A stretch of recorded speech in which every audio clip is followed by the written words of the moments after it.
Hello dear students, welcome to my channel the Tilak Tutorials. I hope you are all fit and fine and practicing English grammar every single day. Because if you practice English grammar every day, then you will become more confident to speak English fluently without any grammatical mistake.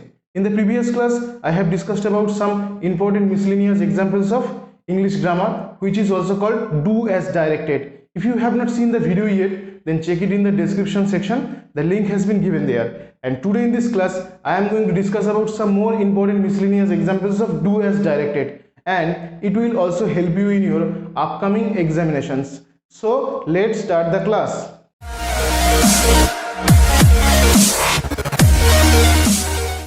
So in this class, I am going to discuss some important miscellaneous examples of do as directed. And the first example given here is Hitler was the cruelest ruler in modern history. And here it is said that change the degree. Here it is asked to change the degree of this sentence. First you have to find out the degree of the given sentence. প্রথম যে সেন্টেন্সটা দেওয়া আছে সেই সেন্টেন্সটির ডিগ্রিটা তোমাকে খুঁজে বার করতে হবে। কিভাবে বার করব? এখানে দেখতে হবে ফরম্যাটটা কিভাবে লেখা আছে। লেখা আছে দা তারপরে ক্রুয়েলেস্ট, অর্থাৎ অ্যাডজেক্টিভের সঙ্গে যখন ইএসটি যোগ হয় এবং তার আগে দা বসে তখন আমরা ভাববো যে এটা সুপারলেটিভ ডিগ্রিতে আছে। সুপারলেটিভ ডিগ্রি মানে সবচাইতে বেশি বা সবচাইতে, মানে এখানে বলছে ক্রুয়েল, তার মানে হচ্ছে মানে ক্রুয়েল মানে কি এখানে নিষ্ঠুর, মানে সবচাইতে নিষ্ঠুর। Hitler was the cruelest ruler in modern history, মানে মডার্ন হিস্ট্রিতে যত মানে শাসক রয়েছেন তাদের মধ্যে হিটলার হচ্ছে সব থেকে নিষ্ঠুর। ঠিক আছে, এটা আছে সুপারলেটিভ ডিগ্রিতে। এবার এখানে বলা হয়েছে চেঞ্জ দ্য ডিগ্রি, মানে ডিগ্রিটা চেঞ্জ করতে বলা হয়েছে। তাহলে আমরা এটাকে যদি পজিটিভ ডিগ্রি করি তাহলে কি হবে সেন্টেন্সটা?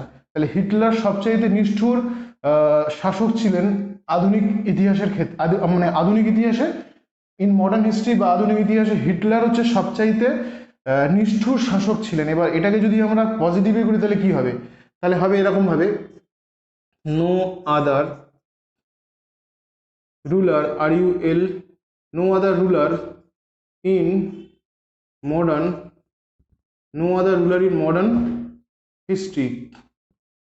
other ruler in modern history, okay, Hitler was বলেছে, তাহলে was no other ruler in modern history was as cruel, cruel, as cruel as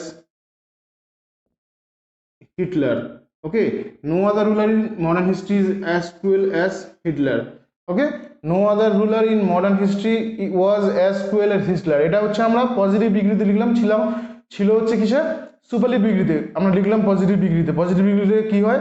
as adjective as, মানে এই ফরম্যাটটা ইউজ করতে হয়, অ্যাজ অ্যাডজেক্টিভ অ্যাজ। ওকে, মানে ক্রুয়েলেস্ট থেকে হয়ে গেলে ক্রুয়েল, তার আগে অ্যাজ বসবে। এটা হচ্ছে পজিটিভের ফরম্যাট এবং নো আদার দিয়ে শুরু করতে হয়। যেহেতু হিটলারের থেকে মানে বেশি নিষ্ঠুর শাসক ইতিহাসে নেই, সেই কারণে আমরা নো আদার লিখেছি। No other ruler in modern history was as cruel as Hitler. Okay, next example, that is not the way a gentleman should behave. That is not the way a gentleman should behave. Another type of sentence is given here, that is not the way a gentleman should behave. Here it is said that or asked to make the sentence rhetorical মানে you have to decorate the sentence as it will be sounded good, মানে এমন ভাবে সেন্টেন্সটাকে আবার নতুন করে লিখতে হবে যাতে সেন্টেন্সটা আরো শুনতে ভালো লাগে।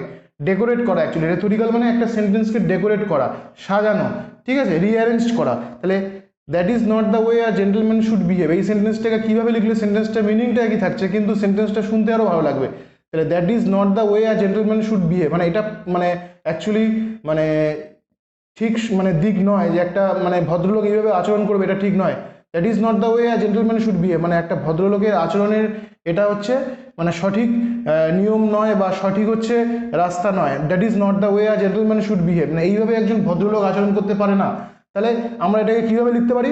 তাহলে is this a way a gentleman should behave, আমরা যদি এটাকে ইন্টারোগেটিভ ফরম্যাটে লিখি তাহলে is this a way a gentleman should behave, মানে এইভাবে কি একজন ভদ্রলোক আচরণ করতে পারে? তাহলে এরকমভাবে লেখা যায়, ইজটাকে আগে নিয়ে যেতে হবে। ইজ দ্যাট যেহেতু বলেছে, is that a way a gentleman should behave? Is that a way a gentleman should behave, মানে এইভাবে কি একজন ভদ্রলোক আচরণ করতে পারে? এটা কি আচরণের অ্যাকচুয়ালি একটা ভদ্রলোকের আচরণ? Is that a way a gentleman should behave? তাহলে রেথরিক্যাল মানে সেন্টেন্সটা কেমনভাবে লিখতে হবে যাতে মিনিংটা একই থাকে, কিন্তু আমাদের সেন্টেন্সটার মানে ধরনটা বদলে একটু ভালোভাবে লিখতে হবে যাতে সেটা শুনতে আরও ভালো লাগে। তাহলে is that a way a gentleman should behave. Okay, next example, what a witty remark it is. What a witty remark it is, what দিয়ে সেন্টেন্স শুরু হয়েছে এবং শেষে এক্সক্লেমেটরি সাইন আছে। তাহলে এখানে বলেছে মেক ইট অ্যাসার্টিভ, এটাকে অ্যাসার্টিভ করতে হবে। এটা রয়েছে কিসের? এটা এক্সক্লেমেটরি সেন্টেন্সে রয়েছে, what a witty remark it is. এখানে এক্সক্লেমেটরি সাইন দেওয়া আছে মানে সেন্টেন্সটা এক্সক্লেমেটরি সেন্টেন্সে রয়েছে। এর নিয়মটা কি চেঞ্জ করার? তাহলে এটাকে আমাকে অ্যাসার্টিভ লিখতে হবে, এক্সক্লেমেটরি থেকে এখানে অ্যাসার্টিভ সেন্টেন্স লিখতে হবে। তাহলে ইট দিয়ে আমাকে শুরু করতে হবে। তাহলে it is what is changing to very, মানে এক্সক্লেমেটরি থেকে যখন অ্যাসার্টিভ লিখবো তখন হোয়াটটাকে চেঞ্জ করে ভেরি লিখতে হয়, এবং এখানে অলরেডি ইট দেওয়া আছে। It is a very witty remark. It is a what is changing to very witty remark already given, witty remark. Okay, it is a very witty remark, very easy. এটা ছিল হচ্ছে এক্সক্লেমেটরিতে, করলাম অ্যাসার্টিভে, ঠিক আছে। Next example, this is a very interesting Nobel.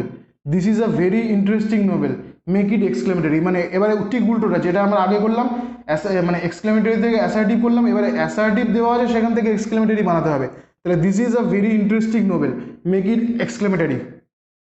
Very is changing to what, তাহলে আমরা যেরকমভাবে আগে ছিল, তাহলে ভেরি মানে হোয়াটটাকে ভেরি করেছিলাম, আর ভেরিটাকে হোয়াট করতে হবে। তাহলে হোয়াটটাকে লিখে দিই, হোয়াট, ওকে, আ লিখবো প্রথমে, এখানে যেরকম আ আছে, what a interest, what a হবে না এখানে, এখানে যেহেতু ইন্টারেস্টিং আছে তাই জন্য অ্যান বসবে, যেহেতু এখানে ভাওয়েল আছে তাই জন্য ভাওয়েলের জন্য এখানে আ না বসে অ্যান বসবে। তাহলে what an interesting, what an interesting novel, what an interesting novel, what a witty remark it is. তাহলে what an interesting novel this is, exclamatory sign. তাহলে what an interesting novel this is. তাহলে যখন আমরা এটাকে আবার এক্সক্লেমেটরি থেকে assertive করবো, this is a what, this is a very হবে, কারণ এখানে হোয়াটটা চেঞ্জ হয়ে ভেরি হয়ে যাবে, তাহলে আ বসবে। This is a very interesting novel, তাহলে what an interesting novel this is, তাহলে this is a very interesting novel. Okay, এরপরে আমরা যেটা এক্সাম্পলটা দেওয়া আছে, the sum is difficult. The sum is difficult মানে অঙ্কটি খুবই কঠিন। The sum is difficult, make it negative, এটাকে নেগেটিভ করতে বলেছে। এটা আছে হচ্ছে অ্যাসার্টিভ সেন্টেন্স, মানে অ্যাফার্মেটিভে আছে, পজিটিভ সেন্টেন্সে আছে, এটাকে বলেছে নেগেটিভ করতে, অ্যাফার্মেটিভে আছে, নেগেটিভ করতে হবে। তাহলে দ্য সাম ইজ ডিফিকাল্ট, তাহলে এই সেন্টেন্সটা মানে মিনিংটা চেঞ্জ হবে না, কিন্তু ফরম্যাটটা চেঞ্জ করে নেগেটিভ করতে হবে। তাহলে কীভাবে লিখবো আমরা? The sum is not difficult, the sum is difficult মানে অঙ্কটি কঠিন। তাহলে অঙ্কটি যদি কঠিন হয়, তার মানে এটা যদি আমরা নেগেটিভ লিখি তাহলে কী হবে? অঙ্কটি সোজা নয়, ঠিক আছে, অঙ্কটি সোজা নয়। তাহলে কী হবে? The sum is not easy, the sum is not easy, the sum is difficult ছিল, ঠিক আছে। তাহলে the sum is not easy, not easy আর ডিফিকাল্ট সেম মিনিং, কিন্তু হয়ে গেল আমরা এটা কি নেগেটিভ সেন্টেন্স, ঠিক আছে, এটা হয়ে গেল হচ্ছে নেগেটিভ সেন্টেন্স অ্যাফার্মেটিভ থেকে, বোঝা গেল। এরপরের যে সেন্টেন্সটা দেওয়া আছে, যেটা বলা হয়েছে আর্টিকেল দিয়ে ফিল আপ করতে হবে ব্ল্যাঙ্কসগুলো, এই দুটো ব্ল্যাঙ্কস দেওয়া আছে, আর্টিকেল দিয়ে ফিল আপ করতে হবে। তাহলে there is dash tree on the hill, dash tree was lonely. তাহলে এখানে খুব সিম্পল জিনিস, there is a tree on the hill.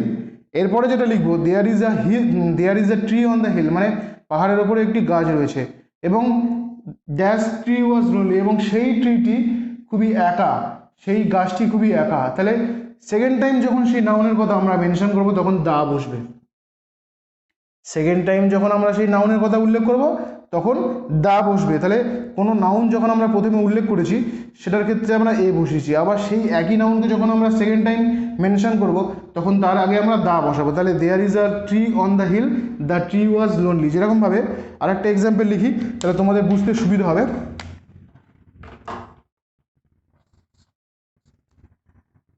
I saw dash dog